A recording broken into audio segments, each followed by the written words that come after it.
Si vous voulez vous lever, s'il vous plaît.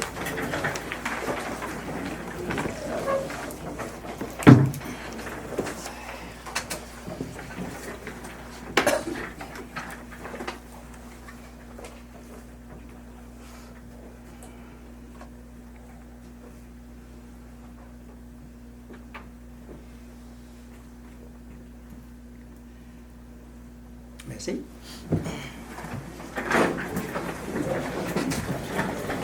Bienvenue à notre séance ordinaire du 4 juillet 2014. Donc, tous les membres ont reçu l'heure du jour. Oui. Oui.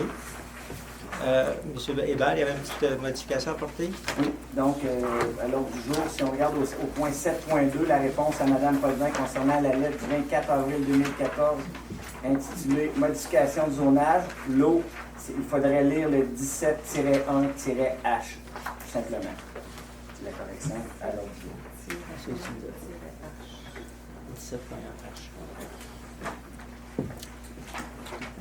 Ça va prendre un proposeur. Chez Devigne. Est-ce que tout le monde est d'accord pour adopter l'ordre du jour? Oui. Oui, merci.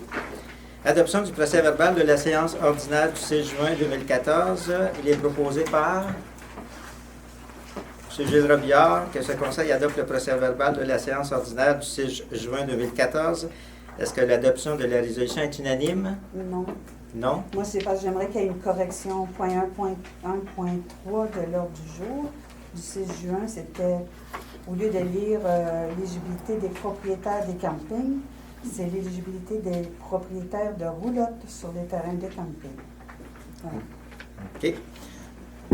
Donc, à ce moment-là, vous voulez avoir une annotation en ce sens? Ouais. OK.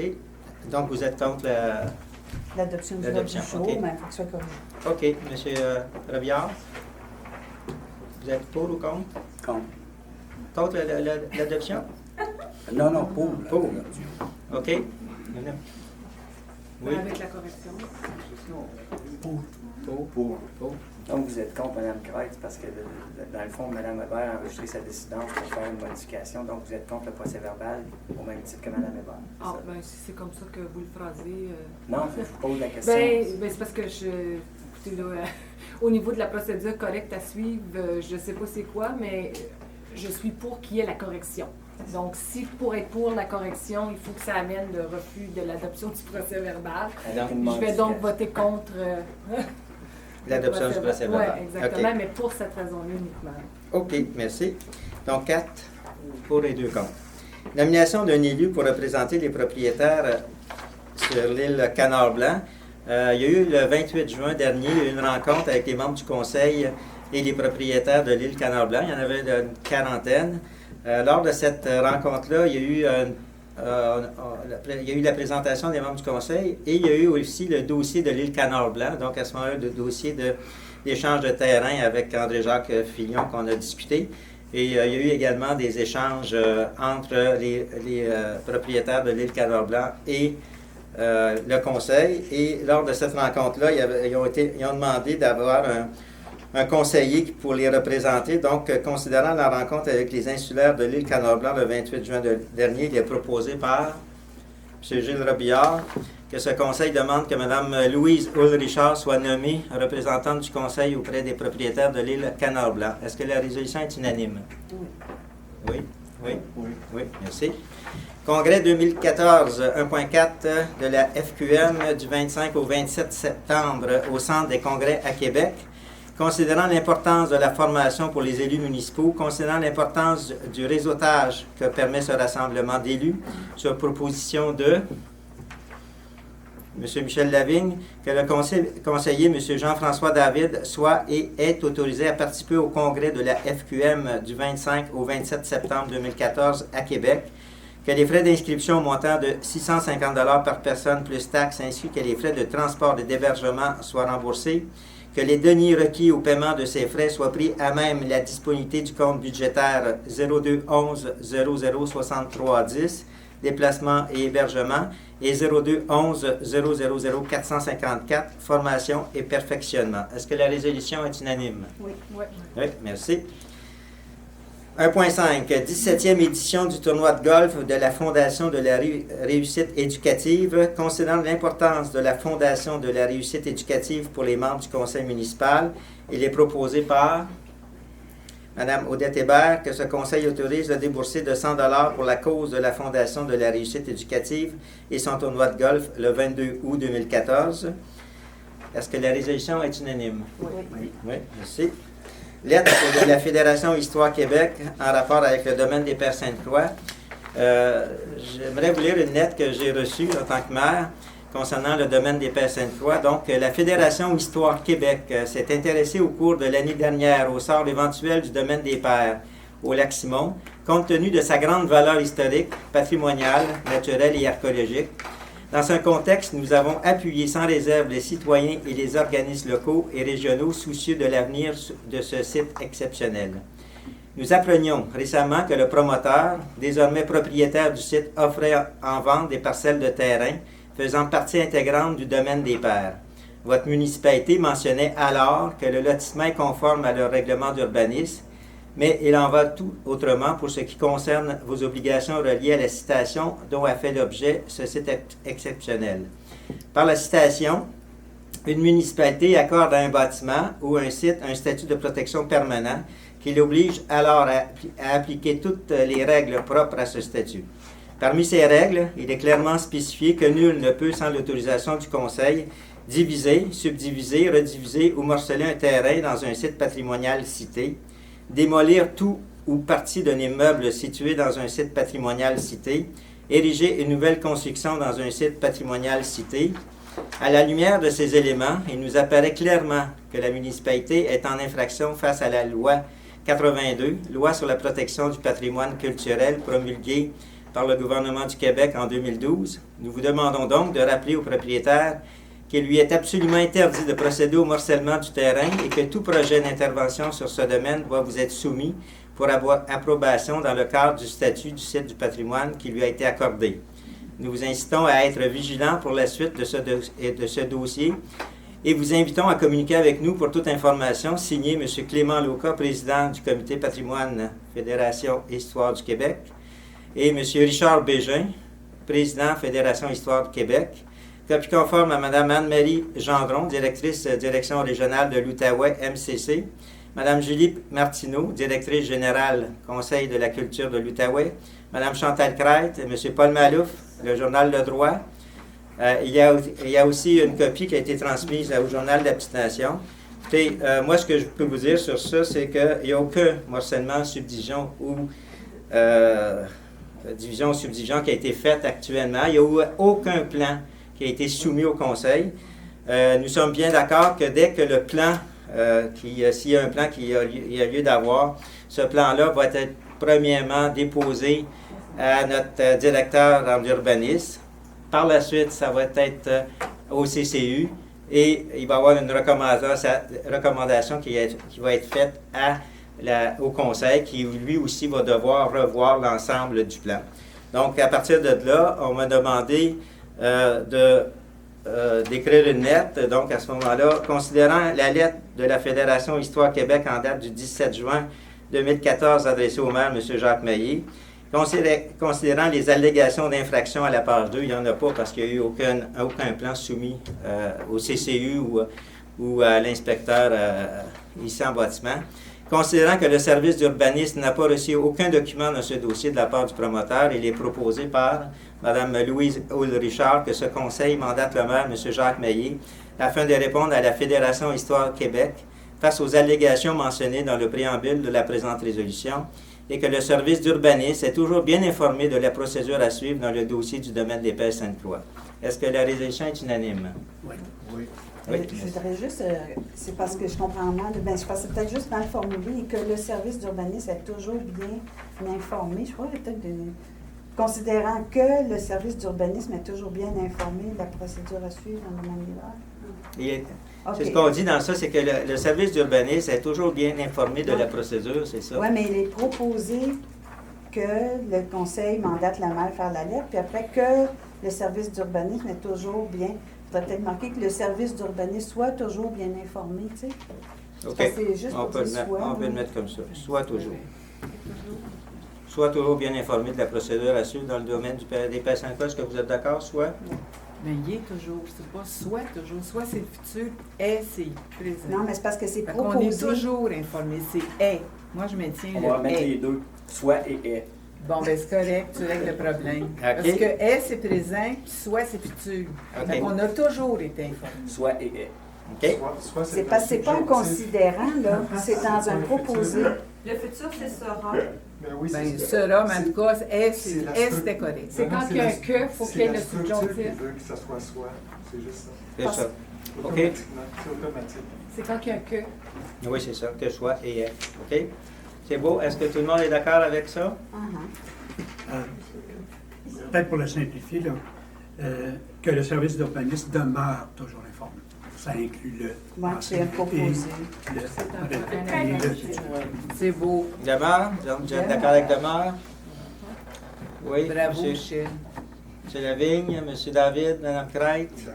Oui. Donc, tout le monde est d'accord à l'unanimité. Bon. Point 2, élections générales, greffe et trésorerie. Adoption de la liste des chèques et des prélèvements du mois de juin 2014. Je vous ai juste fait part là, de quelques montants qui sont assez élevés. Donc, Épursa, le montant de 18 989,87. Vous avez également une cote-part de la MRC, 63 017,37. Vous avez le premier versement du service de la police au montant de 161 401 $. Vous avez les pneus Robert, 23 126,3. Service excavation Jacques Lérette, 859,2. Le lac Croche, 3 000 $. Et pour ça, une autre facture de 23 376,41. Multiroute, 22 046,46. Donc, considérant qu'il y a lieu d'autoriser les paiements pour le mois de juin 2014, il est proposé par M. Jean-François David que la liste des chèques telle que déposée auprès des membres du Conseil pour le mois de juin, totalisant la somme de 407 816,12, portant les numéros de chèques 10 175 à 10 300 soit adoptés. Que la liste des prélèvements totalisant la somme de 47 658,57 soit adoptée pour un montant total de 455 474,69. Est-ce que l'adoption de la résolution est unanime? Oui, merci. M. Hébert, est-ce que la municipalité dispose des crédits suffisants? Conformément aux dispositions du règlement 412-2009, j'atteste que la municipalité dispose des crédits suffisants pour les fins auxquelles les dépenses sont faites. Merci, M. Hébert. 2.2, dépôt des rapports administratifs. Donc, vous avez reçu les rapports administratifs de chaque service. Pas de rien à dire. D'accord. Dépôt de la correspondance. Une liste de la correspondance du mois de juin nous a été remis par le directeur général, M. Hébert. Je voulais juste porter une attention sur le point 2, la lettre de remerciement de Mme Sylvie Sabourin et M. Jean-Pierre Lavergne à l'équipe de pompiers à la suite d'un tracteur qui a pris feu. Donc, c'est important, les gens ont pris le temps d'écrire, puis ils ont souligné le travail extraordinaire. Nous vous écrivons pour rendre hommage à votre équipe de pompiers. Le 7 mai dernier, nous avons dû avoir recours au service de pompiers suite à un tracteur qui a pris en feu. Nous avons pu constater le professionnalisme et le travail d'équipe que ces gens ont pu faire sans oublier leur sens d'organisation. Le délai d'attente n'a pas été long et le tout s'est bien terminé heureusement. Nous tenons vraiment à vous mentionner que nous sommes chanceux et fiers d'avoir des gens bien formés qui savent quoi faire dans leur travail. Je voulais le mentionner parce que les gens l'ont demandé qu'on le mentionne à la population. Merci, M. Hébert. Y avait-il d'autres lettres? Et la lettre du Mamro au sujet des programmes d'infrastructure Québec municipalité. Il va y avoir un sondage qui va être fait auprès des directions générales. Il y a aussi une lettre de la Légion royale canadienne de la Petite Nation pour une demande de don qui sera traitée au prochain conseil. Il y a une lettre qui avait été envoyée de Mme Potvin pour un accusé de réception au sujet de la modification du zonage. Il y a une lettre de l'Office des personnes handicapées pour la Semaine québécoise des personnes handicapées 2014. Puis il y a une lettre de remerciement de M. Duchef, Roch Allard de la communauté autochtone Iskoutée. OK, merci, M. Hébert. 2.4, mini-colloque ADMQ septembre. Considérant l'importance de la formation dans le milieu municipal, sur proposition de Mme Louise Richard, il est résolu que le directeur général, M. Benoît Hébert, soit autorisé à participer au colloque annuel les 11 et 12 septembre 2014, que les frais d'inscription au montant approximatif de 200 $ plus taxes soient autorisés, attendu que les frais de déplacement et de représentation soient remboursés sur présentation de pièces justificatives. Est-ce que la résolution est unanime? Oui. Oui, merci. Le point 3, gestion financière et ressources humaines. 3.1, rapport de l'équité salariale. Bien, comme vous savez, à chaque année, le gouvernement nous oblige à faire un rapport sur l'équité salariale. Donc, le rapport a été fait et a été soumis aux membres du Conseil. Vous n'avez pas eu pas de problème? OK, merci. Congédiement et embauche d'une préposée à l'entretien ménager. Il est proposé par M. Gilles Robillard que ce Conseil remercie les services de l'entrepreneur numéro 30, riche 50 pour l'entretien ménager et résolu que ce Conseil retienne les services de l'entrepreneur numéro CHAB 50 au taux unitaire de 15 $ de l'heure pour un total maximum des montants prévus à cet effet au budget 2014 pour l'entretien ménager au bureau municipal et que le coût d'augmentation annuelle soit majoré de l'indice du prix à la consommation pour les années ultérieures. Est-ce que la résolution est unanime? Oui. Merci. Point 4, communication, aucun dossier à l'ordre du jour. Point 5, incendie, sécurité publique et premiers répondants. Mise en commun du service de la sécurité incendie. Considérant la résolution numéro 123-04-2014 en rapport à la mise en commun des services de la sécurité incendie du Nord de la Petite-Nation, considérant que le directeur du service des incendies a déposé un document daté du 17 juin et qu'elle a présenté le 20 juin 2014 aux membres présents du Conseil, considérant les recommandations du Comité de la sécurité publique, il est proposé par M. Gilles Robillard que le Conseil de la municipalité de Lac-Simon entérine le document déposé par M. Éric Drouin en date du 17 juin, à l'exception des points 6 et 12 qui devront être revisés, que ce Conseil demande qu'une entente soit écrite par un conseiller juridique et que dans cette entente, il soit prévu une clause dans le cas des bris majeurs de véhicules lors d'une intervention hors territoire de la municipalité locale. Est-ce que la résolution est unanime? Oui. Oui, merci. Point 6, travaux publics et infrastructures. Bien, à ce moment-là, je vous annonce que l'entente a été renouvelée et entre en vigueur à compter du 1er avril 2014 et sera jusqu'au 31 mars 2024. Donc, c'est l'entente avec la taxe d'essence. Donc, le 11 septembre, les travaux sur le rang 4 Sud vont débuter. 11 août. Hein? 11 août. Le 11 août. 11 août. 11 août, excusez. C'est beau? Entretien du pont des Lacs-Barrières et Simon.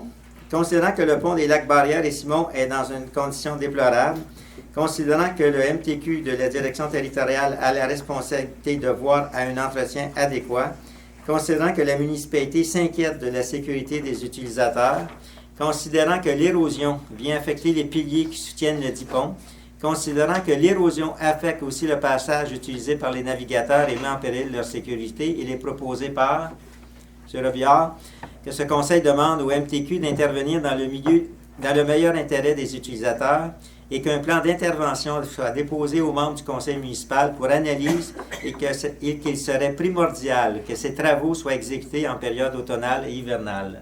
Est-ce que la résolution est unanime? Oui. Merci. Autorisation de la vente des biens. Considérant que le Conseil municipal juge opportun de se départir de certains biens utilisés, considérant la résolution numéro 184-06-2014 concernant l'autorisation de l'appel d'offres, considérant que le Conseil municipal dévoilera les offres écrites à la séance ordinaire du Conseil du 4 juillet 2014, considérant le dépôt du procès-verbal d'ouverture de soumission du 30 juin 2014 à 14 h. Donc, il y a eu, pour le camion Inter 2005, 2 personnes qui ont soumissionné, donc les pièces et camions Mario Charlebois, Inc., pour un montant de 4 537 plus les taxes, et Automobile Est Terrien pour un montant de 12 779 plus les taxes. On avait aussi... Non, les 6 pneus, on les garde. oui, dans la résolution, on va remarquer. On avait aussi mis en vente 6 pneus et on a reçu une soumission de 55 $. Donc, à ce moment-là, on va garder ça. Et la motoneige, M. Daniel Tremblay a donné une soumission au montant de 400 $ plus taxes. Donc, il est proposé par M. Gilles Robillard que ce conseil autorise les ventes suivantes. Donc, le camion Inter 2005, Automobile Est Terrien, pour un montant de 12 779 $ plus taxes. La motoneige, M. Daniel Tremblay, pour un montant de 400 $ plus taxes. et que M. Thierry Desormeaux, directeur des travaux publics, soit autorisé à vendre le réservoir à l'huile et les pneus à un coût raisonnable. Est-ce que la résolution est unanime? Oui. Merci. Urbanisme et environnement. 7.1, compte rendu de la réunion du CCU des 13 et 20 juin a été déposé aux membres du Conseil. Vous en avez pris connaissance? OK. 7.2, réponse à Mme Potvin concernant la lettre du 24 avril 2014 intitulée « Modification du zonage », donc en fonction du lot 17.1-H. Considérant la demande de Mme Sylvie Potvin de Hartwell Fusion, considérant la proximité de sa propriété avec la municipalité de Chénéville, considérant que le Conseil est d'accord à modifier pour le moment le zonage 17.1-H, si les conditions de cette résolution sont respectées, sur proposition de Mme Louise Richard, il est résolu que le Conseil de la municipalité de Lac-Simon est ouvert à traiter la demande de Mme Potvin lorsque la municipalité de Chénéville déposera des garanties concernant l'agrandissement de son réseau d'aqueducs et que des ententes intermunicipales seront signées entre la municipalité de Lac-Simon et de Chénéville concernant la présence d'aqueducs sur le territoire de Lac-Simon dès que les travaux d'agrandissement du réseau d'aqueducs de la municipalité de Chénéville seront entrepris. Est-ce que l'adoption de la résolution est unanime? Oui. Oui, merci. Recommandation sur le schéma d'aménagement révisé de la MRC Papineau. Je vous invite à venir à une séance le 10 juillet à 19h. M. Perrault va vous présenter le schéma d'aménagement. Donc, considérant que l'adoption du schéma d'aménagement de la MRC Papineau aura une influence directe sur la gestion du territoire municipal de Lac-Simon, considérant que la municipalité de Lac-Simon a 120 jours pour formuler une critique de la deuxième écriture du schéma d'aménagement, considérant que le Conseil veut voir certains changements au schéma d'aménagement présenté sur proposition de Mme Louise Richard, il est résolu que le Conseil de la municipalité de Lac-Simon mandate M. Éric Bordereau, directeur en bâtiment, environnement et urbanisme, à déposer une critique à la MRC Papineau afin que celle-ci prenne en compte les demandes de la municipalité de Lac-Simon, comme discuté à la rencontre du 20 juin avec le CCU. Est-ce que la résolution est unanime? Oui. Oui, merci. 7.4, demande de dérogation mineure, numéro 109, concernant le lot 17-C-26, du rang 2 sur le chemin Simonet. Madame Richard, voulez-vous expliquer la dérogation mineure? Oui, alors la dérogation, c'est dans la zone 23-H. La dérogation est demandée a pour but de permettre la subdivision du lot en question en diminuant la largeur minimale prescrite par le règlement. La largeur demandée est de 41,15 mètres. La norme de largeur de l'eau lors d'une opération cadastrale à moins de 300 mètres du lac est de 45 mètres. Ce genre de dérogation contrevient à l'article 27 du règlement de lotissement U13. Alors, ça a passé au CCU et le CCU était d'accord pour donner la dérogation. Est-ce que le Conseil, on suggère au Conseil d'accorder la dérogation? Est-ce qu'il y a quelqu'un qui veut intervenir dans la salle? As-tu des questions? J'aimerais savoir pourquoi elle veut avoir cette dérogation. Bien, c'est parce qu'elle a 41,15 mètres qu'elle demande, puis c'est supposé d'être à 45 mètres. Alors, il y a moins que 4 mètres là, qui n'est pas correct. Mais si j'ai bien entendu, il s'agit d'une division d'un lot. C'est du lot en question.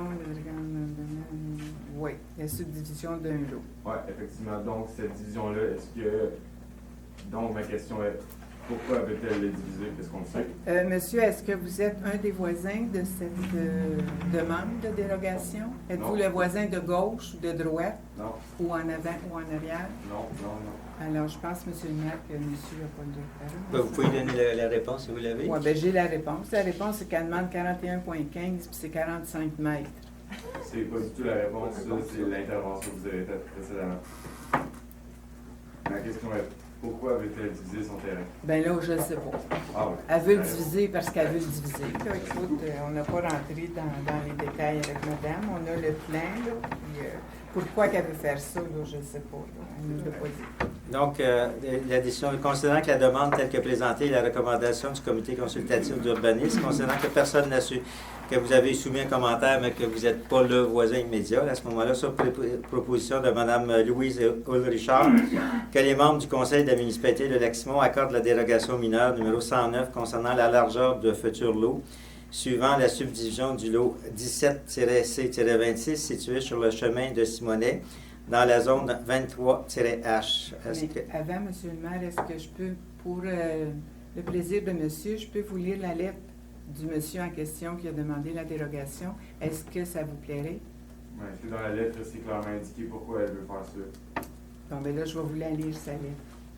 C'est un homme. Par la Un présente... petit peu plus fort, s'il vous plaît, j'ai la difficulté.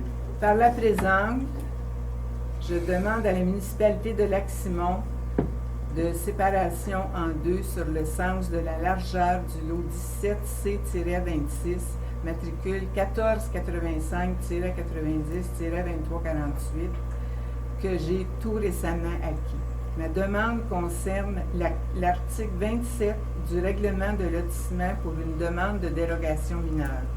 Le terrain est d'une largeur de 82,29 mètres et s'il est séparé en deux, il aurait 41,145 mètres versus le 45 mètres minimal, mais respecterait la superficie minimale requise.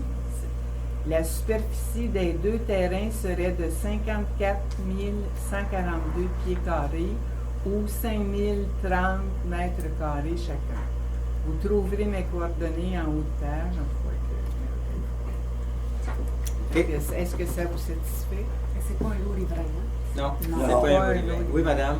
Ben moi, j'avoue que ça m'intrigue. Si j'étais une élue, je me demanderais pourquoi quelqu'un veut subdiviser son lot. Je me demanderais, premièrement, si c'est un lot qui est déjà construit. Et puis, deuxièmement, est-ce que si on veut le diviser, est-ce que c'est parce qu'il y a un projet d'une autre construction? Disons qu'au CCU, on n'a pas Ben, eu c'est parce cette que des demande. fois, il y a des problèmes comme de faut qu'il y ait surpopulation, de surdensité. Ça prend des permis de toute façon. Là, après, ce qu'il va faire la personne avec ça, elle va aller voir l'inspecteur en urbanisme, puis c'est Eric qui va décider si oui ou non ça peut se faire. OK. Ben, je sais pas, parce que moi, si j'achetais un terrain, puis que tout ça, après, je demanderais une subdivision, ben, c'est parce que j'aurais une intention. C'est pas juste que j'ai le goût de le subdiviser. Je sais pas, en tout cas. Ça va vous satisfaire, mais moi, ça me satisferait pas. Ben, disons que le comité du CCU, on l'a étudié, puis on était 7 personnes. Puis, disons qu'on a dit que c'était correct de le subdiviser. Après, ce qu'ils vont faire, ben là, ils vont aller voir Éric Bordelot, puis là, ils vont s'arranger avec notre urbaniste. OK, donc la résolution... On peut toujours s'arranger une fois qu'on a... Avec l'urbaniste, madame. Les questions, c'est pas n'importe qui. Il y a un urbaniste ici à la municipalité, puis on l'a engagé pour ça, puis c'est lui, c'est son ouvrage à lui de faire ça. J'ai repris votre temps, vous avez dit ils vont s'arranger avec ça. Ben, ils vont s'arranger avec ça. C'est l'urbaniste va s'arranger avec le propriétaire du terrain en question. Mais c'est pas sur le bord de l'eau. C'est pas sur le bord de l'eau. Il n'y a pas de bande 300 riveraine en mètres. cause, il n'y a rien. OK. D'une façon ou d'une autre, il ne faudra pas oublier, la période des questions, c'est après, je Ben, pense. c'est hein? Oui, c'est ça. OK, donc... Mais on nous a invités à poser des questions. Ben, Est-ce que c'est des dérogations? Non, c'est une dérogation mineure. OK, donc la résolution est unanime? Oui. OK. 7.5, demande de dérogation mineure numéro 110 concernant le lot 77 du rang A au 2062 chemin du Tour du Lac. Madame Louise Richard. Bon, OK. Alors, celui-là, c'est dans la zone 49-H.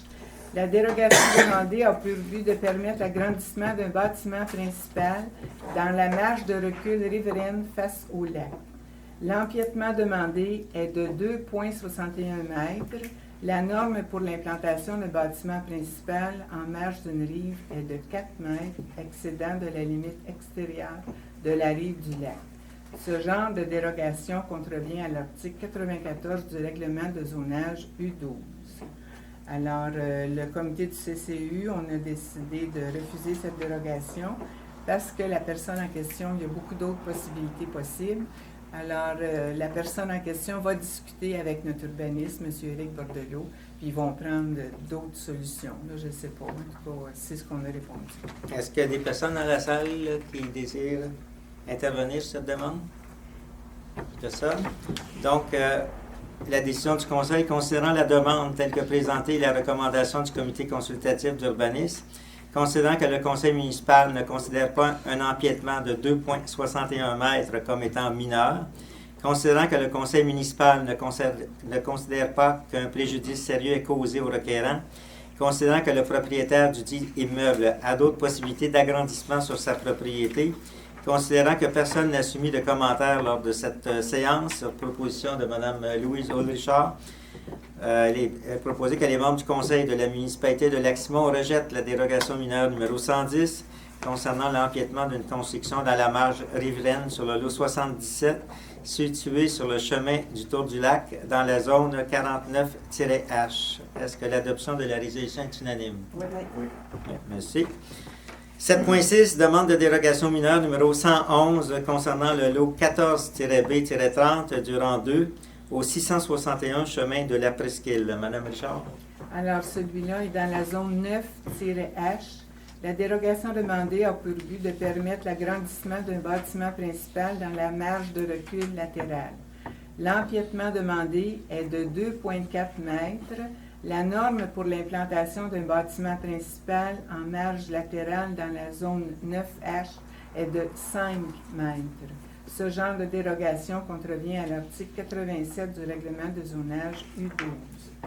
Alors, le comité du CCU recommande d'accepter cette dérogation au Conseil. Est-ce qu'il y a des personnes qui veulent intervenir?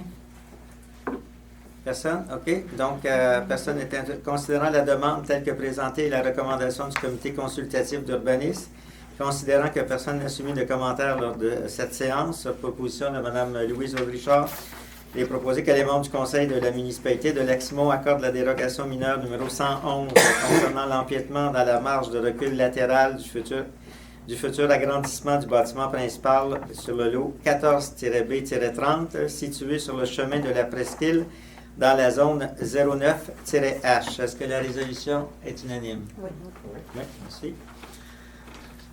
7.7, demande de dérogation mineure numéro 112 concernant le lot 29-6 du rang 2. Madame Richard. Dans la zone 34H, celui-là, la dérogation demandée a pour but de permettre la construction d'un bâtiment principal dans la marge de recul riveraine face au lac. L'empiètement demandé est de 2 mètres. La norme pour l'implantation d'un bâtiment principal en marge d'une rive est de 4 mètres, excédant de la limite extérieure de la rive du lac. Ce genre de dérogation contrevient à l'article 94 du règlement de zonage U12. Alors, le CCU recommande de refuser cette dérogation parce qu'il y a d'autres possibilités. Puis quand on parle de marge riveraine, on est très sévère. Parce que la marge, le lac, un jour, si le lac n'est pas respecté, c'est bien de valeur, mais les propriétés ne vaudront vraiment plus rien au lac Simon.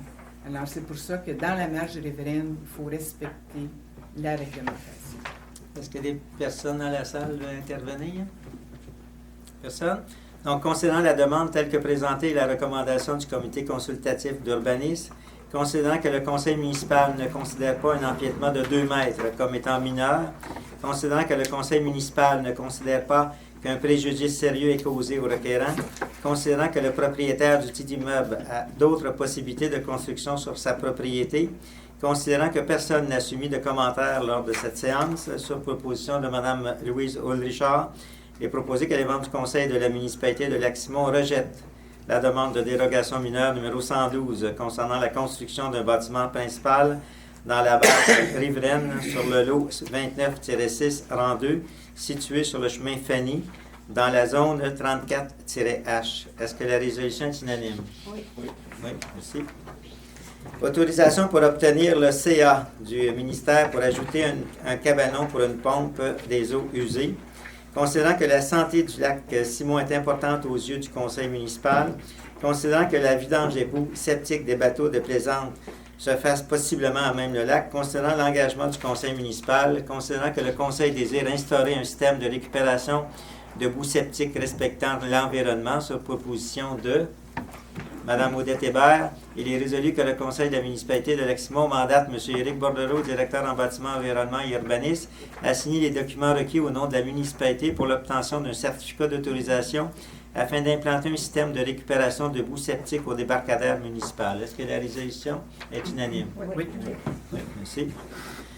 2 sites dérogatoires en bande riveraine au terrain de camping L'Almec Inc. Considérant que le conseil municipal a entériné le 1er février 2013 une résolution numéro 035-02-2013, considérant que cette résolution prohibait toute modification sur les sites de camping en bande riveraine, considérant que les sites 49 et 63 du camping Paradis du Campeur ont subi des modifications, considérant que la municipalité doit s'assurer de la conformité des règlements d'urbanisme ainsi qu'à toute autre réglementation applicable, considérant qu'il y a lieu, en conséquence, de mandater des procureurs au fin de représenter les intérêts de la municipalité dans ce dossier, sur proposition de M. Jean-François David, il est résolu que le conseil de la municipal mandate le cabinet Deveau, Bourgeois, Gagné, Hébert et Associés afin d'entreprendre toutes les démarches légales nécessaires et, le cas échéant, d'instituer toutes les procédures judiciaires qui s'imposent devant la Cour supérieure aux fins d'obtenir les ordonnances requises, le tout pour s'assurer que les sites 49 et 63 du camping Paradis du Campeur soient conformes au règlement d'urbanisme et à toute autre réglementation applicable. Est-ce que la résolution est unanime? Oui. Oui, merci. 7.10. Demande d'autorisation pour permettre à l'assistante au directeur en bâtiment, environnement et urbanisme, Mme Nathalie Gamet, à suivre le cours Règlement sur l'évacuation et le traitement des eaux usées des résidences isolées, le Q2 et R22. Considérant l'importance de suivre le discours pour l'adjointe au directeur en bâtiment, environnement et urbanisme, considérant les prévisions budgétaires à cet effet, il est proposé par Mme Louise Richard et résolu que ce conseil autorise Mme Nathalie Gamet à suivre le cours règlement sur l'évacuation et le traitement des eaux usées des résidences isolées les 18 et 19 novembre 2014 à Gatineau au coût de 673 plus les taxes, et il est entendu que les frais de déplacement et de repas soient remboursés à la réception des pièces justificatives. Est-ce que la résolution est unanime? Oui. Oui, merci. Le point 8, collecte et disposition des matières résiduelles, avis de motion du règlement numéro 407-2009 de la collecte des ordures gros rebut. Ça me prendrait une personne qui donne l'avis de motion. Mme Hébert. Odette Hébert donne l'avis de motion de la présentation d'un projet de règlement pour réduire la collecte des matières résiduelles en planifiant une collecte de gros rebut qui serait conduite à l'écocentre, et l'objectif est de réduire le coût d'enfouissement. Donc, le règlement va être proposé lors de la prochaine séance. 8.2, transfert des bacs à ordures du garage du CDMR d'enfouissement à l'écocentre. Considérant qu'il y a lieu de transférer les bacs à ordures du garage CDMR à l'écocentre, considérant que plusieurs personnes non contribuables apportent des déchets au garage CDMR, il est proposé par M. Gilles Robillard et résolu que ce conseil autorise le transfert des bacs à ordures du garage CDMR à l'écocentre. Est-ce que la résolution est unanime? Oui. Merci. Développement durable et économique, M. David. Oui, brièvement, pour mentionner que le rapport a été déposé au conseil, qui a pu l'examiner. Excusez-moi. Le comité progresse bien. On a eu déjà 2 séances avec le consultant qui nous accompagne dans ce processus-là. Dans les facteurs qui affectent le développement de la municipalité, il y a eu beaucoup de progrès. On a déjà un ébauche. À la prochaine session, on regardera les aspects touristiques et culturels. Donc, la prochaine réunion est lundi soir et je vous ferai la part ultérieurement des progrès qu'on aura fait. Là. Mais ça va bien, le comité progresse à un bon rythme. Madame Hébert, je ne sais pas si vous avez autre chose à ajouter. Merci. Merci. Événements touristiques 10.1, suivi de la Fête nationale du Québec, édition 2014, programme d'assistance financière 2014 et programmation de la journée. M. Lavigne. Donc, le 24 juin, si tout le monde s'en souvient bien, c'était une journée assez maussade, assez pluvieuse. Alors, l'activité a quand même eu lieu. à la plage municipale avec le discours du maire, où il y avait aussi les amuseurs publics, etc. Il y avait quelques personnes, mais c'était très peu, évidemment, à cause de la température. Par contre, je pense que ce n'est pas le seul phénomène aussi. On l'avait payé un peu le coup parce que la fête comme telle était mal placée dans le milieu de la semaine, alors entre deux week-ends. La preuve, c'est que même Chénéville, la veille, ont eu très peu aussi de personnes qui se sont présentées, pas plus qu'une quarantaine, pour les activités qu'eux tenaient la veille. Alors, c'est malheureux, mais il faut vivre avec ça. Je pense que pour la fête nationale, on essaie d'y aller proportionnellement avec la période à laquelle la fête arrive, parce qu'on sait qu'il va y avoir affluence. Mais la température, ça, on n'a aucun contrôle là-dessus. Merci, M. Lavigne. Point 10.2, programmation de l'activité du 19 juillet 2014. Oui, alors on a parlé à la dernière assemblée le mois dernier de l'activité du 19 juillet qui va se tenir à la plage de Duhamel, qui est une invitation à un barbecue familial, un pique-nique familial, pardon, où il va y avoir des installations pour que les gens puissent amener leur propre nourriture. Il va y avoir des barbecues installés, des tables de pique-nique. On va organiser des jeux pour toute la famille. Ce qui se rajoute à ça maintenant, c'est qu'on a eu une demande pour l'organisation d'un tournoi de volleyball, un mini-tournoi de volleyball. Alors, cette activité-là va avoir lieu. Donc, l'événement comme tel va commencer un peu plus tôt dans la journée pour permettre de faire des inscriptions et pour permettre aussi d'avoir une dizaine d'équipes qui vont se rencontrer et qui vont, avec une série qui va se rendre jusqu'à une finale, finalement. Donc, pour se donner un peu plus de temps, les inscriptions pour les équipes vont avoir lieu entre 9h30 et 10h30 et les parties vont commencer à 11h. On va limiter le nombre d'équipes à 10, évidemment, parce que c'est une journée où on n'a seulement que quelques heures. Et puis, si on met trop d'inscriptions, il risque d'avoir des gens qui vont être déçus et qui ne pourront pas jouer leur partie. Alors, compte tenu du temps, de l'espace qu'on a, 2 terrains de volleyball, il va y avoir une dizaine d'équipes. Et puis, on va aussi installer un mini-filet avec des ballons moins durs pour les enfants qui puissent s'amuser librement, puisque le tournoi, quand même, pour des jeunes enfants, des fois, ça peut être un peu risqué. Alors, c'est une autre des activités qui est à ajouter pour le 19 juillet. On vous lance encore l'invitation. Ça va être une belle journée, une belle rencontre, je pense, au niveau des gens. Puis c'est dans le cadre de célébrer l'entente qu'on a eue avec le centre touristique du Lac-Simon pour l'émission des vignettes de bateau, où on peut maintenant aller sur la deuxième plage à Duhamel. Le soir, est-ce que tu as quelque chose à rajouter? Non. Juste aussi, il va y avoir différentes sortes de jeux, comme les jeux de poche, les jeux de ballon aussi, d'eau. Ouais. On va avoir ça. Oui, effectivement aussi, on est encore en collaboration avec la municipalité de Chénéville.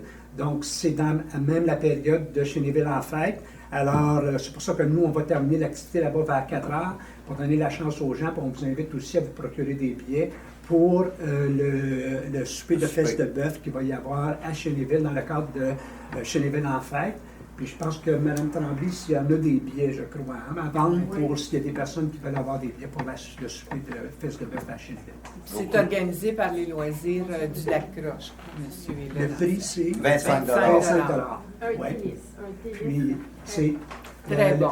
Et le souper de fête de bœuf, c'est organisé par l'équipe de M. Robert Riopel, qui sont les bénévoles du Lac-Croche.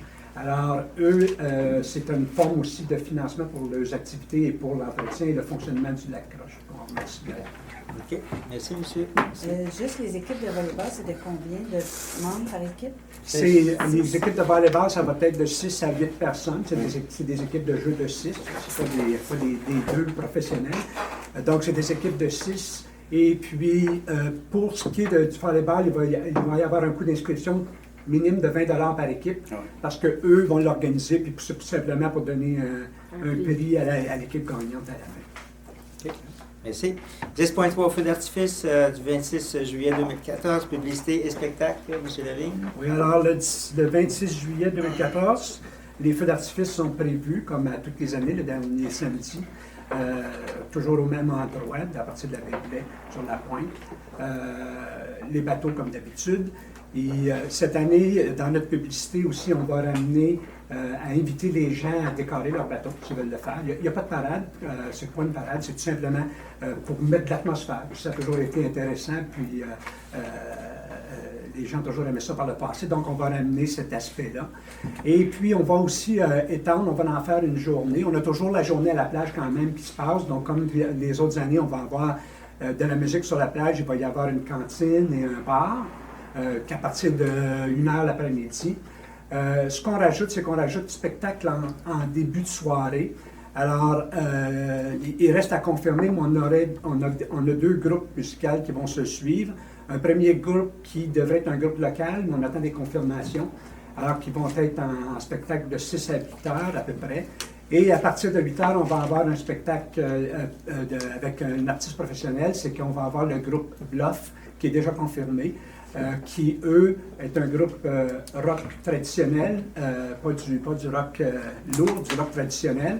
Et eux donnent un spectacle qui dure 1h30 et ils sont accompagnés de Marie-Chantal Toupin dans la deuxième partie de leur spectacle. Alors, ça va être quand même intéressant. Je pense que ça va donner un peu de vigueur à la fête. Puis, eux vont jouer jusqu'à environ 9h30, au moment où on va cesser pour donner le temps aux gens de s'installer pour les feux d'artifice. Les feux d'artifice, comme d'habitude, toujours à 10h, on ne change pas l'heure.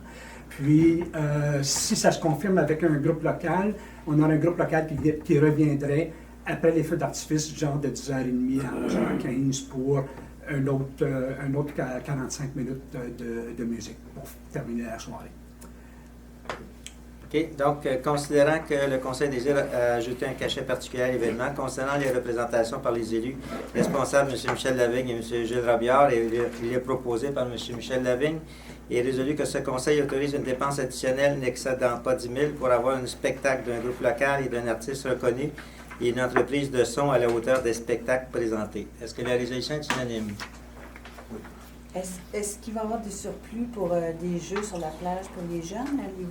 S'il y a des surplus, allez-vous mettre des jeux pour les jeunes? Ben, en fait, dans le montant qu'on avait prévu là, ça incluait la possibilité d'avoir des jeux sur la plage. On est encore en train d'investiguer ça. On le regarde actuellement aussi au niveau sécurité pour l'emplacement aussi, puis l'espace. Alors, c'est un petit peu l'embûche qu'on a rencontrée. On a fait une planification aujourd'hui de l'emplacement, de la sécurité, puis des installations, parce que les installations aussi sont plus majeures, puisque c'est ProSon qui vient faire le son pour l'événement, donc ils ont besoin d'espace pour les équipements spécialisés. On regarde ça à l'intérieur de ça, mais si ce n'est pas des jeux gonflables comme vous avez proposé, on va aller avec une autre alternative qui ne mettra pas en risque ou à risque la sécurité des enfants. Puis là, on a découvert aussi en discutant, puis j'en profite pour vous mettre à jour sur la discussion, c'est que on s'est dit aussi, si on a des jeux gonflables qui restent là jusqu'en soirée plus tard, on ne pourra pas les enlever en milieu. Ça risque aussi de plus être des enfants qui vont se lancer un petit peu plus tard dans la soirée. Donc, question de sécurité, on est peut-être mieux de garder cette partie-là pour un autre événement qui est plus dans la journée et qui est plus familial pendant la journée. Okay. Mais c'est important de confirmer qu'il va y avoir des activités familiales pour les enfants en après-midi, des activités. Il y a la baignade. Sur une plage, il y a la baignade de toute façon dans le jour. Ouais. On est en train de regarder pour une alternative aux jeux gonflables. On a eu une rencontre ce matin. Alors, on regarde qu'est-ce que c'est qu'on peut amener pour amuser les enfants pendant l'après-midi. Ouais. C'est parce qu'il y a une chose aussi qu'il faut dire, c'est que pour le feu d'artifice, il va falloir enlever toutes les ballons de sécurité dans l'eau pour donner accès aux bateaux de venir sur la plage. Parce que là, les baigneurs, rendus vers 5 heures, il faut se préparer pour en soirée. Fait que là, à ce moment-là, il va arriver plus de bateaux. Fait qu'il faut enlever les gardes de sécurité où sont les ballons pour enlever ça de là, pour qu'il y ait plus accès aux bateaux de venir sur le bord de la plage. C'est ce qui se fait traditionnellement, puis on va le faire encore cette année aux alentours de 5 heures. On a des gardiens de plage aussi qui sont là jusqu'à ce moment-là, mais ce matin aussi, on a décidé, au-delà de nos agents, de nos employés. On va aussi garder les gardiens de plage avec nous pour la soirée, parce que c'est des personnes qui ont une formation en premiers soins. Et puis, si on a besoin d'intervention, s'il y a une foule plus grande que prévu, on aura du personnel additionnel là, pour assurer la sécurité et le bien-être des gens sur le site. OK. Est-ce que Ben, c'est par rapport à ça, justement. Si jamais il y a un feu, à ce moment-là, ces personnes-là vont être parties. Et à ce moment-là, c'est ça, si jamais il arrivait de quoi, fait que là, on aime autant garder ces personnes-là. Ils ont déjà suivi un cours, fait que là, à ce moment-là, ben, les autres, ils vont continuer les journées plus tard. donc la résolution est unanime? Madame Hébert? Oh oui. Oui, tout bon. OK, merci. Gymkhana, publicité permis. Considérant que le Conseil accueille l'activité du Gymkhana du 15 au 17 août 2014 et le proposé par M. Lavigne, est résolu que ce Conseil autorise une dépense en publicité n'excédant pas 500 $ et que ce Conseil autorise M. Éric Bordelot, directeur en bâtiment et en environnement et urbanisme, à délivrer des permis d'affaires pour les commerces participant dans la réalisation de l'activité. Est-ce que la résolution est unanime? Oui, merci. 10.5, Comité du Lac-Croche, M. Lavigne. Alors, pour ce qui est du comité du Lac-Croche, on en a glissé un mot aussi la semaine dernière. En fait, c'est un nouveau groupe de travail qu'on va former conjointement avec certains membres de notre conseil, dont Mme Chantal Crête et M. Jean-François David et moi-même, pour travailler avec l'équipe, avec 3 représentants du conseil de la municipalité de Montpellier, afin de voir les possibilités et faire une planification concernant le développement futur aux alentours du lac Croche et du lac Blais. Et pour s'assurer, comme j'ai mentionné la dernière fois, qu'on a un développement qui se fait dans le respect de ce territoire-là qui n'est pas touché et qui est à son naturel, ce qu'on veut maintenir. Alors, c'est le but de l'exercice. Pour s'asseoir, regarder ça et travailler conjointement aussi probablement avec la MRC pour développer ce territoire-là au niveau touristique, mais en gardant son aspect naturel. Alors, les travaux devaient débuter. En fait, on devait avoir notre première rencontre demain, mais chez le ville, Montpellier, nous a demandé de la rapporter. Alors, ça va être dans les prochaines semaines qu'on va avoir notre première rencontre, puis qu'on va établir notre plan de travail.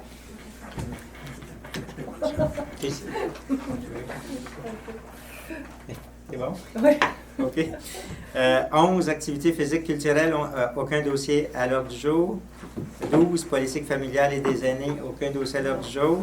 Divers, aucun dossier à l'ordre du jour. Donc, nous sommes rendus à la période de questions. Avez-vous des questions? Oui, M. Pinon. Moi, j'en ai une question. J'ai reçu une lettre dernièrement de la bande riveraine. Chez nous. Moi, il y a 5 ans, j'ai formulé un plan d'aménagement par un professionnel à la municipalité. Je me suis engagé à le respecter. Ils ont passé chez nous dernièrement. Le plan que, il y a 5 ans, j'ai respecté est plus conforme aujourd'hui. Puis je regarde, j'ai fait un petit tour de bateau.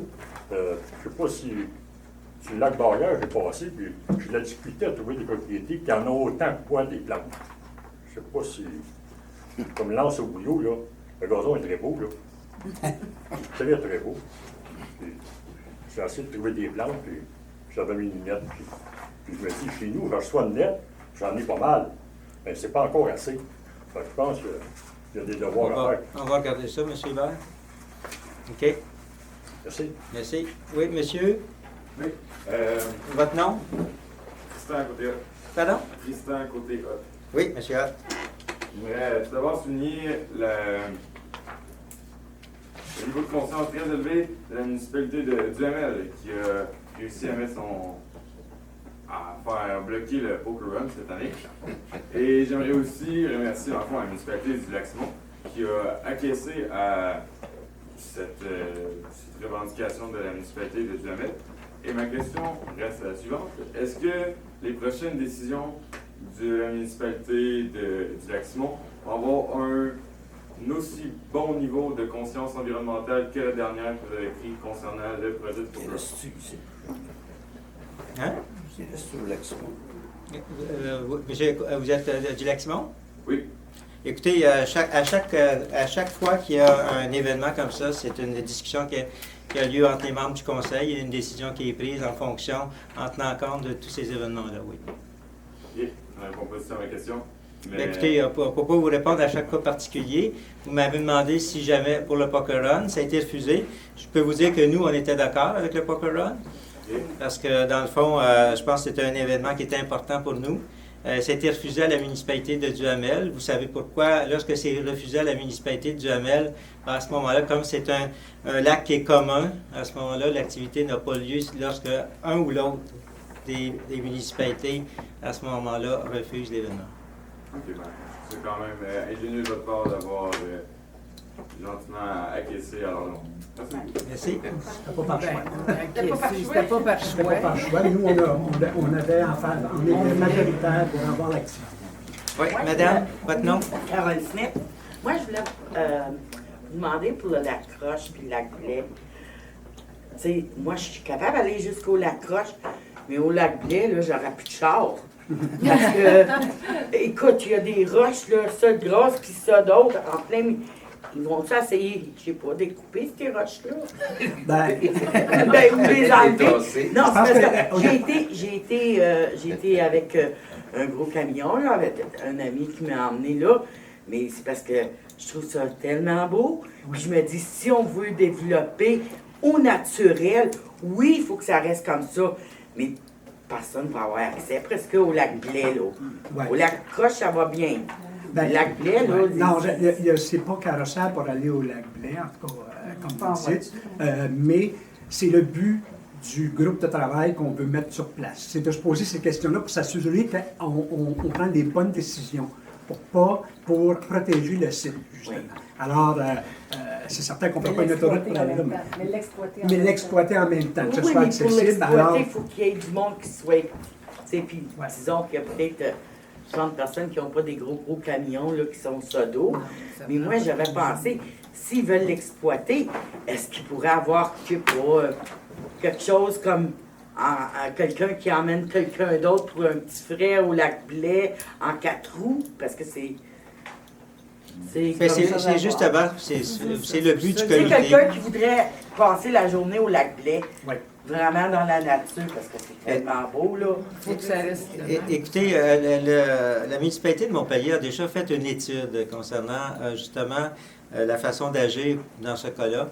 Et c'est ça que le comité va se pencher avec les gens concernés pour regarder cette possibilité. Et ça. Puis ils vont partir du lac Croche, puis ils vont dire, on va aller voir au lac Blais. Puis, tu n'as pas de place à revirer. Il faut presque que tu recules pendant 1 kilomètre de temps, aussitôt que tu as pogné une roche, là, parce que tu ne peux pas passer là non plus. Ça passe, tu sais, vraiment. OK. OK, merci. Moi, j'en ai une solution pour le lac Blais. Mettre un bord de danseuse au bout. OK. Est-ce qu'il y a d'autres questions? Oui, monsieur. Moi, j'aurais un commentaire à faire. Monsieur Daou? Serge Daou, oui. Commentaire à propos des services des premiers répondants. J'ai un ami qui a eu un grave accident il y a quelques semaines, peut-être 3 semaines, 1 mois. Et si ça n'avait pas été des services, parce que ça a déjà été question ici que ça dépensait trop pour ça. Si ça n'avait pas été de ces gens-là, Éric Drouin a passé pour un héros dans cette situation-là. Il a sauvé la vie carrément de cette personne-là. Fait que moi, ce qui me concerne, ça mérite... on a des bons services. Bien, merci beaucoup. Oui, y a-t-il d'autres questions, monsieur? Oui, vous? Votre nom? Michel Ramirez. Oui. J'avais une question au sujet d'une accès à l'information que j'ai formulée à la municipalité concernant, qui ne fait pas mon affaire parce que ça laisse plus de questions que de réponses. Puis ça concerne ce qui a été dit dans l'article du droit du 12 juin par M. le maire. Donc la question s'adresse à M. le maire. Vous avez indiqué qu'un avis juridique qui est récemment commandé par les élus stipule que cette mise en marché de terrain n'a rien d'illégal. On parle d'une consultation juridique pour la mise en marché des terrains au domaine des pairs. Alors, moi, Ça, c'est dans l'article du journal. Exactement, c'est ça qu'on vous cite, en fait. Là. OK. Puis, la réponse que j'ai reçue de la municipalité est complètement à l'opposé. Vous dites oui, la municipalité dit non. En fait, c'est marqué « Prenez note qu'aucune résolution spécifique n'a été adoptée par la Ville, puisque la Ville détient une entente annuelle avec ses procureurs. En conséquence, la Ville ne détient aucun document. Donc, considérant l'absence de résolution et l'absence de vote, la municipalité ne tient aucun document en lien avec votre deuxième demande, qui était le résultat du vote. Alors, je voulais savoir, quelle est la bonne version? La vote ou celle officielle de la Ville?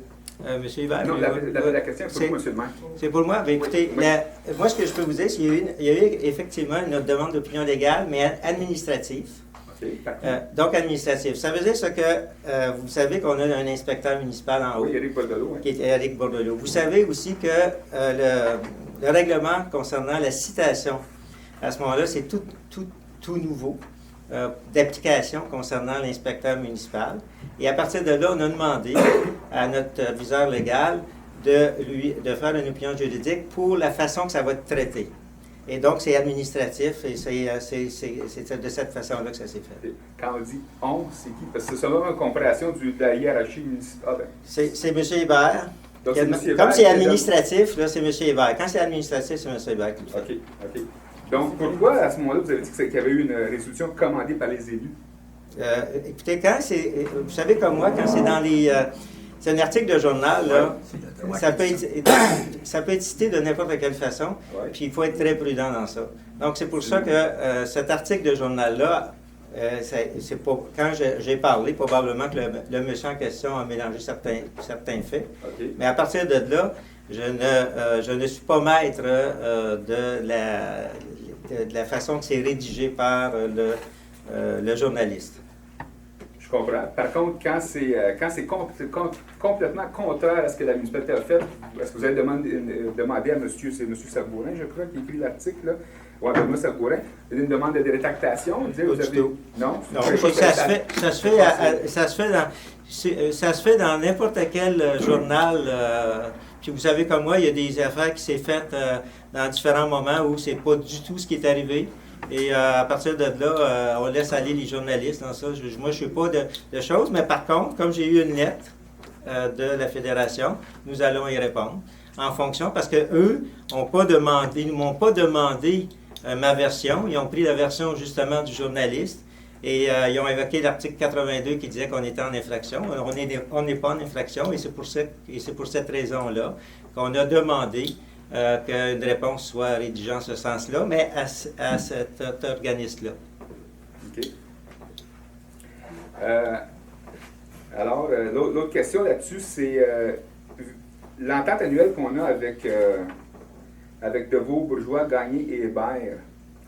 Ça, c'est une entente annuelle il n'y a pas de frais. Donc, la demande que vous avez faite, M. Hébert, il n'y a pas eu de frais additionnels. C'est une entente annuelle, un forfait. C'est un forfait à l'heure. On a des heures dans l'année pour des demandes. C'est ça. Ça n'a pas engagé de frais publics supplémentaires. OK, parfait.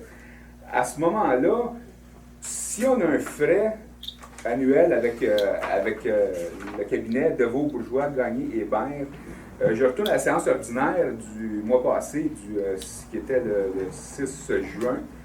Mme Hébert avait fait une demande d'avis juridique. Puis on l'avait bafouée en disant qu'elle engageait des fonds publics. Mais si je comprends bien, vous venez de me dire qu'on a une entente annuelle qui n'engage pas des frais publics, vu qu'on a une entente annuelle avec Deveau, Bourgeois, Gagné et Hébert. Non, la demande de Mme Hébert, il faut bien spécifier que ce n'est pas d'ordre administratif, mais c'est d'ordre politique. Et à partir de là, c'est à partir de là que le Conseil a décidé de ne pas donner suite. Bien, ordre politique, vous voulez dire que ça ne regarde pas le DGQ? Ça ne nous regarde pas, nous autres. Lorsqu'une personne, vous faites référence à ceux qui ont voté dans les terrains de camping, lorsque les votes ont eu lieu, c'est le président d'élection qui, entre autres, M. Hébert, qui était le responsable. Et à partir de là, c'est au président d'élection de s'assurer si les gens qui sont sur la liste, ils sont bien éligibles. Et à partir de là, on a dit, en tant que membre du Conseil, on a dit plutôt de se référer au directeur général des élections pour savoir exactement si les gens qui sont dans les terrains de camping sont éligibles à voter. Ça c'est au niveau du vote, mais je pense que la motion de Mme Hébert, c'était pour prévenir et non pas retourner à le passé parce qu'il n'y a pas eu de contestation d'élection, puis il est trop tard pour le faire. C'était dans la prévision que si jamais il y aurait un autre vote ou un référendum, à savoir qu'il n'y ait pas de litige, puis justement d'ambiguïté. Vous savez, je vais répondre. Ça n'a pas rapport avec l'avocat. Ça n'a pas rapport. Puis l'autre chose, faut que vous pensiez, là, c'est que ça, c'est pas juste dans notre municipalité, c'est dans l'ensemble des municipalités dont il y a des terrains de camping. Donc, je ne pense pas que ce soit la municipalité du Lac-Simon de mettre des frais, d'avoir des frais sur ça. Je pense que c'est beaucoup plus provincial que d'autres choses. Allez consulter la loi sur la fiscalité municipale qui vous mentionne l'article 47, qui vous mentionne comment ça se fait. Donc, à partir de là, c'est pour ça que ça a été refusé. Là, vous venez de mentionner des frais, mais on a une entente annuelle, donc il n'y aura pas de frais additionnels. Fait que il n'y aura pas de frais additionnels. Je vous ai dit que c'était administratif, puis comme nous, on a convenu que c'était politique. OK. À ce que j'entends, moi, cette question-là, c'est la municipalité qui est responsable d'être dans la loi et non pas le DGQ. Fait que c'est à la municipalité d'administrer ça. Pas du tout. Non. Vous êtes sûr? Moi, mes général des c'est... élections. Mais pourquoi vous ne faites pas, votre avis juridique, et vous ne faites pas procéder Ça, appelez le directeur parce que général des élections. Selon mes vérifications, c'est la municipalité qui est responsable. OK. Avez-vous d'autres questions, monsieur? Mais la chose est claire. Moi, je suis dans un camping, puis je paye des taxes, OK? Puis, Mais la question ne s'adresse pas à vous, ça s'adresse aux membres. Non, mais les concernants doivent parler, je pense. Non, mais écoutez, je vous ai répondu. Avez-vous d'autres questions? Oui, je voudrais... Ben... C'est plate, ça n'a pas été élu, c'est ça qui est le problème. Oui, c'est ça. D'autres commentaires? Non, mais écoutez... C'est plate que vous avez financé la campagne électorale? C'est la période de questions. Est-ce que s'il n'y a pas d'autres questions... L'organisation qui vient de faire, monsieur, là. Est-ce que vous pouvez demander? Il vient de dire qu'il a financé notre campagne électorale. Il vient de dire ça devant le public. Oui, c'est des accusations. Non, mais écoutez, là, on va s'en tenir à la période de questions, si vous voulez bien. OK.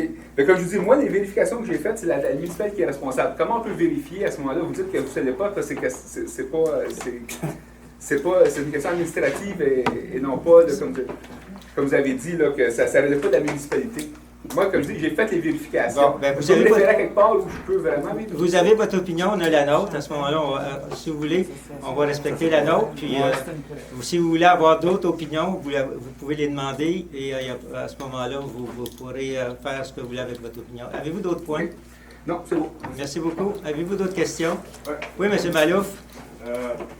Les dernières 4 semaines, le ministère du Transport de Québec travaille sur la route 321. Ils ont retourné, l'année passée, ils étaient là, ils ont retourné les dernières semaines. Ils sont en train de faire quoi? La 321, M. Hébert, est-ce que vous êtes au courant? Non. Il y a peut-être des travaux qui avaient été demandés pour l'érosion sur le bord. Nous, ça fait longtemps qu'on demande pour les travaux. Je ne me rappelle pas du nom d'un chemin où il y avait une approche, là, mais on a demandé au ministère des Transports. Mais il y a plein de travaux qu'on a demandé au ministère des Transports. Quand on parle entre autres du pont, on a aussi demandé aux responsables de notre secteur de travailler sur les approches sur le chemin autour du lac quand on voit l'érosion qu'il y a le long des chemins. Mais vous savez, je pense qu'ils sont tous pris avec des budgets restreints parce que ça prend du temps. Mais ça fait quand même plusieurs reprises qu'on les rencontre. On a encore parlé cette semaine au directeur régional et on l'informe, mais ça va pas plus vite que... Interpellé par quelques citoyens dans le coin, un des travailleurs a dit je l'ai vu, ils étaient en train de remplir les fossés avec du sable parce qu'ils ont causé trop. Et l'eau était toujours par-dessus. Donc je voyais l'eau toujours sur le bord de la route. En même temps, cette semaine, où il y a les dernières 3-4 semaines, il y a des terrains où il y a des tranchées dans les champs qui ont été excavés par une compagnie. Est-ce que, selon le plan de management, dans le plan de management, l'étude de Hémisphère est encore en vigueur dans notre municipalité et cet secteur est milieu humide. Est-ce qu'un certificat d'autorisation était émis par les propriétaires de ces terrains pour avoir de l'excavation directe ou le ministère du Transport de Québec de travailler dans ces champs? pas l'information. Il va falloir que que je revienne avec ça. J'ai pris note de votre question, mais je n'ai pas Juste l'information. une question, parce qu'il y a les tranchées dans les champs et je ne sais pas qui est le propriétaire, mais est-ce que c'est légal et est-ce qu'ils ont besoin d'un certificat d'autorisation pour travailler dans ces terrains? OK. Monsieur Hébert, vous en prenez note? Monsieur Hébert va vérifier et va vous communiquer avec vous. Avez-vous d'autres questions dans la salle? Oui, monsieur le maire. Oui. Je voudrais répondre à monsieur Malouk que c'est le ministère des Transports qui ont fait les tranchées et il n'y a pas d'affaire dans ça du tout. Pourquoi est-ce qu'il est rendu photographe? Il pose. Il n'a pas le droit de poser le ministère des Transports. Okay. Là, je le dis au conseil, là, c'est des tranchées, c'est le ministère des Transports pour éviter les choses, des tranchées. On va faire Le le point. Toi, là, tu dis OK. pas un mot, là. OK, écoutez, c'est la période de questions, là. C'est moi qui ai la parole, c'est pas toi. OK, Madame Tremblay, vous avez terminé? Non, je reviens pour les fêtes Sainte-Croix aussi. J'espère qu'un jour, ça va régler. OK. Parce que les choses, il y en veulent aux fêtes Sainte-Croix. OK. J'espère que ça va. Merci. Ils vont avoir leur Merci beaucoup. Monsieur Parquin, vous vouliez... Oui, c'est juste une question technique. Je voulais comprendre au début pour l'acceptation de l'ordre du jour. Madame Hébert s'était opposée pour une libellée. Est-ce que, question donc, on aurait pu modifier la libellée? Non. Non, c'est ça? Non, parce que dans le fond, quand vous regardez ça, c'est que au dernier conseil, l'ordre du jour avait été adopté tel quel. Donc, tout le monde avait adopté l'ordre du jour tel quel, tel que présenté. Et lorsque on a adopté la résolution, ça a été également adopté tel quel. C'est pour cette raison-là que la modification de Mme Odette Hébert vient en faire en sorte elle est dissidente à cette résolution-là. Mais si vous regardez, si vous écoutez la présentation lors du dernier conseil, c'est qu'on ne peut pas modifier les choses lorsque c'est dit tel quel. OK? Oui, monsieur. Moi, j'aimerais juste préciser à ce monsieur-là qui vient de me lancer une accusation gratuite. Pas une La question, seule ça. Non, je vais quand même régler un affaire. Tu l'as dit devant le monde, ce que tu viens de dire. Oui. Monsieur le maire, C'est écœurant ce que tu viens de Monsieur le dire. maire, c'est pas une question, ça. Non, mais ta gueule, t'es capable de la faire ailler. Là, c'est à mon tour de parler. Monsieur le maire, c'est pas une question. Anyway, d'une façon ou d'une autre, on va se retrouver Monsieur parce le que maire, ta petite OK. insinuation, OK, excuse-moi, la seule différence entre moi et toi, c'est qu'on ne travaille pas dans la même équipe. OK, c'est fini. Y avez-vous d'autres questions? C'est vous quand tu as lancé l'accusation? Attendez, vous avez M. Hart. C'est quand tu as lancé l'accusation? Attendez, M. Hart, avez-vous une question? Bonjour, M. Blanc. Concernant justement le vote pour les campings, tantôt vous avez mentionné que c'est pas à la municipalité du Lac-Simon de financer la recherche pour savoir si oui ou non c'est légal. Est-ce que, d'après vous, qui devrait financer cette recherche à savoir si oui ou non c'est légal? Alors, vous devez consulter, aller discuter de ça avec le directeur général des élections à Québec qui va vous répondre exactement sur ça. Ok, excellent. Donc, à partir de cela, j'imagine que votre réponse à ma question, ce serait l'État québécois devrait financer cela, à savoir si oui ou non. Je ne dis pas ça du tout. Ce que je vous dis, c'est aller téléphoner au directeur général des élections. C'est gratuit et posez-lui la question. Excellent. Est-ce que ce geste-là a été fait de la part de la municipalité, à savoir, est-ce qu'au moins il y a eu une notice au gouvernement provincial, à savoir, est-ce qu'il y a une question posée, une interrogation, une mention du moins du problème qu'on avait ici à avoir ça? Non, pas c'est nous. C'est pas. Écoutez là, c'est pas à nous à se poser cette question-là, parce que nous, on est des gens qui se sont présentés aux élections et il y a eu un président d'élection. Dès qu'il y a un président d'élection de nommé, le président n'a pas, le conseil n'a pas aucune autorité sur le président d'élection. À partir de là, c'est lui qui s'est assuré que les élections se fassent dans le bon ordre. Et si vous n'êtes pas d'accord avec ça, ce que je vous dis, à ce moment-là, c'est d'aller en discuter avec le directeur général de l'élection. Oui, monsieur. Pour répondre à la question des campings, il y a une question qui a été posée le mois passé et la question a été battue 4-2. Savoir si juridiquement, financièrement, on s'en fout. On a posé une question et c'était rejeté 4-2. C'était quoi cette question? si on devait avoir matière à regarder, voir Je- s'il y aurait je matière à... Je vous suggère, je vous suggère de consulter le procès-verbal qui est en arrière. Donc, vous avez des copies de disponibles pour savoir exactement ce qui s'est passé. Et vous pouvez consulter aussi sur notre site Internet les discussions qui ont eu lieu. Et aussi une vidéo sur YouTube. OK. d'explication. OK, merci. Y a-t-il d'autres questions, s'il vous plaît? Oui, M. Malouf? L'ancienne barre aventure, c'est quoi les projets pour cette site? Aucune idée, M. Malouf. Il n'y a pas personne qui sont venus nous rencontrer pour ça. Pardon? Il n'y a pas personne qui sont venus nous rencontrer pour ça. C'est qui le propriétaire? Pardon? C'est qui le propriétaire? Monsieur Hébert, c'est vous qui est le propriétaire? Pardon? Le propriétaire du bar L'Aventure? C'est un numéro, là, puis si je veux dire, C'est un je suis pas numéro? le propriétaire par cœur, vous avez des questions. OK. Vous pouvez, M. Malouf, aller sur le site Internet Il connaît ça, l'Internet, lui. Vous pouvez aller sur le site Internet, vous pouvez le consulter ici aussi également. Une autre question, M. le maire. Oui. C'est qui le propriétaire de Domaine des Pères Saint-Croix maintenant? Ben, écoutez, je ne l'ai pas en mémoire. Si vous voulez savoir, vérifiez. Le changement n'a pas été fait encore, à ma connaissance, parce que on n'a pas eu de mise à jour actuellement du rôle d'évaluation, du rôle de perception. Ça va se faire dans les prochaines semaines et à ce moment-là, vous pourrez le consulter. Est-ce que vous êtes au courant que la semaine passée, le samedi, il y avait un Warrior Society drapeau sur la propriété, sur le route 321? Sur la route 321, je ne suis pas au courant. Ce que je suis au courant, c'est qu'il y avait une fête organisée par et cette fête-là, qui était organisée, ça a été organisé dans beaucoup de municipalités, entre autres à la Minerve. Donc, M. Paquin était avec moi pour la fête des Indiens. Oui. Et à ce moment-là, c'était la fête des Indiens. C'était la journée, je pense, internationale, mais c'était la fête des Indiens. Avez-vous d'autres questions? Non, pas maintenant, merci. Oui, M. Ramirez. Au niveau de bar l'aventure, comme M. Malouf a demandé, est-ce qu'il y a un permis de construction ou de rénovation qui a été demandé? Puis je vois de la machinerie et beaucoup de choses qui se passent là. Est-ce qu'il y a eu un permis de... Il y a un permis de... Oui, M. Hébert peut le confirmer. Écoutez, vous me posez des questions, je ne suis pas l'inventaire des permis de toutes les choses. Je peux prendre en note, je viendrai au bureau, on vous donnera l'information à ce niveau-là. Parfait. Puis, j'avais une question aussi au sujet de la loi sur le patrimoine.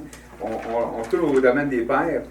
La loi, ce que je comprends, de la loi que j'ai lue de la municipalité, c'est que avant de morceler ou de modifier, en tout cas, je vais vous citer, le propriétaire d'un site patrimonial, cité, doit prendre les mesures nécessaires pour assurer la préservation de la valeur patrimoniale du site et des immeubles. Parce qu'à quelque part, vous avez mentionné dans des discussions antérieures que les immeubles ne seront pas touchés. Mais la loi municipale concernant le site, c'est le site et les immeubles, pas juste les immeubles. Donc, morceler le terrain pour le vendre, ça fait ça fait modifier l'aménagement paysager, OK? Ça peut faire beaucoup de divisions. C'est contrairement à ce règlement municipal-là. OK. Écoutez, M. Ramirez, lorsque le moment va être venu, le Conseil va se pencher, et soyez sûr et certain que nous allons prendre toutes les mesures pour savoir exactement jusqu'où on peut aller avec ce dossier. OK. Pourquoi attendre après et non pas prévoir? Vous dites, parce tant qu'il n'y a pas de vente, tant qu'il n'y a pas de vente, On n'a pas eu de demande. vu qu'il y a des terrains qui sont à vendre, c'est sûr qu'il va y avoir une demande, M. le maire. Pourquoi attendre? Nous, la municipalité, on juge, puis on fait les... Avez-vous d'autres questions? Ben oui, c'est ma question. Pourquoi attendre? Parce que dans le fond, ce que je vous dis, là... Ouais. Parce que, si vous écoutez, ça va être une dernière question parce que les gens s'en vont dans la salle. Là. Et si vous voulez, à ce moment-là, on peut en discuter après. Mais ce que je peux vous dire exactement dans ça, c'est que le processus fait en sorte que nous, on va voir le plan lorsque M. Éric Bordelot va l'avoir vu, va avoir pris connaissance de ce plan-là. Et il va être déposé au CCU qui vont en prendre connaissance, puis ils vont regarder en fonction des lois, de la réglementation qui existe, si c'est bon. Et après ça, ça va venir au Conseil. Donc, c'est le processus que je vous dis qu'on va faire. Donc, à ce moment-là, c'est un processus quand même qui est assez long. Et à partir de là, je pense qu'on va avoir tout le loisir pour examiner exactement, parce qu'il y a 3 paliers de vérification qui se fait. Parce que si je me fie à votre pensée électorale, ça dit qu'on va serrer le... Voyons, OK, écoutez, ça va faire. Si vous voulez venir me voir après ça, je peux vous le dire. Est-ce que vous avez d'autres questions? Quelqu'un propose l'ajournement? M. Michel? Oui. Oui? OK.